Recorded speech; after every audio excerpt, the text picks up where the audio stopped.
고대 중근동은 남성 중심의 사회였습니다. 여성의 존재감은 정말 미약했습니다. 고대 메소포타미아를 비롯한 창조 설화에서 여성의 창조가 분명하게 드러나는 곳은 찾아보기 힘듭니다. 그래서 남성들은 여성을 근원도 없는 존재로 생각했습니다. 조금 과격하게 말하면 어쩌다 생긴 존재로 여겼던 것입니다. 안녕하세요. 성경이 쓰이고 성경 속 인물들이 살아갔고 성경을 처음 읽었던 이들이 살았던 중근동의 땅, 그 눈으로 성경을 바라보는 중근동의 눈으로 있는 성경입니다. 지난 시간에는 고대 중근동의 사람들이 믿었던 신화에 대해 간략히 살펴보았습니다. 오늘은 1강, 인간은 죽도록 일만 해야 하는 운명인가의 두 번째 시간으로 고대 중근동에 소외된 이들은 어떤 삶을 살았는지 살펴보겠습니다. 그리고 그런 소외된 이들에게 여호와 하나님의 말씀이 어떻게 다가왔는지도 함께 생각해 보겠습니다. 고대 중근동은 남성 중심의 사회였습니다. 여성의 존재감은 정말 미약했습니다.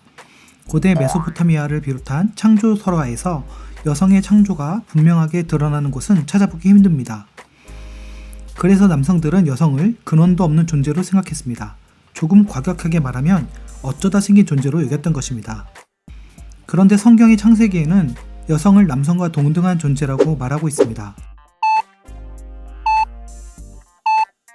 과연 이 하나님의 말씀을 처음 대면했던 창세기의 사람들은 자신이 듣고 알고 믿어왔던 내용과 전혀 다른 이 말씀이 어떻게 다가왔을까요?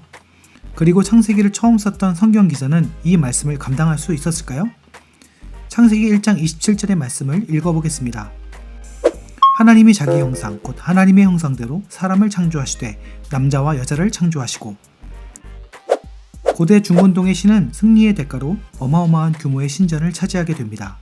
물론 신의 대리자라 칭하는 왕과 제사장을 통해 헌납받습니다. 그리고 이 신전은 왕이나 제사장과 같은 특권층만 출입할 수 있게 됩니다. 이 신전을 짓기 위해 고대 노동을 한 노동자 중 그 누구도 감히 신전 근처에도 올 수 없었습니다. 거대한 신전을 짓기 위해 무거운 돌을 나르고 쌓아 올리고 세공을 하고 그림을 그리고 색칠을 하던 노동자 누구도 신전이 완성되어 지성소에 신이 모셔지고 난 이후에는 신전에 접근하지 못했습니다. 정작 신을 위해 뜨거운 태양 아래서 험한 노동을 한 노동자를 위한 신은 그곳에 없었던 것입니다. 신전 국가였던 고대 중근동에서 철저하게 소외되었던 여성들과 노동자들의 삶은 어떤 삶이었을까요? 그리고 그런 이들이 하나님의 말씀을 들었을 때 그 말씀은 어떻게 다가왔을까요? 인간은 땅을 일구며 평생 죽어라 일만 하는 운명의 존재가 아니다. 그렇게 말하는 신화와 이념은 거짓이다. 인간은 하나님과 같은 형상이며 왕이자 제사장이고 안식을 마음껏 누려야 할 존재다. 여호와 하나님은 고대 중근동의 다른 신들과 달리 신전에 머물지 않으셨습니다. 오히려 광야로 직접 인간을 찾아가셨습니다. 소외되고 지치고 힘든 이들을 찾아가 내 형상을 입은 자들이라 존귀히 여겨주셨습니다. 하나님은 신전 근처에도 가지 못했던 평범한 사람들에게 에덴 동산의 주인이 되게 해주셨습니다. 이렇게 하나님은 창세기 처음 시작부터 인간의 역사에서 소외된 이의 대명사가 된 여성과 노동자 곁에 계셨습니다.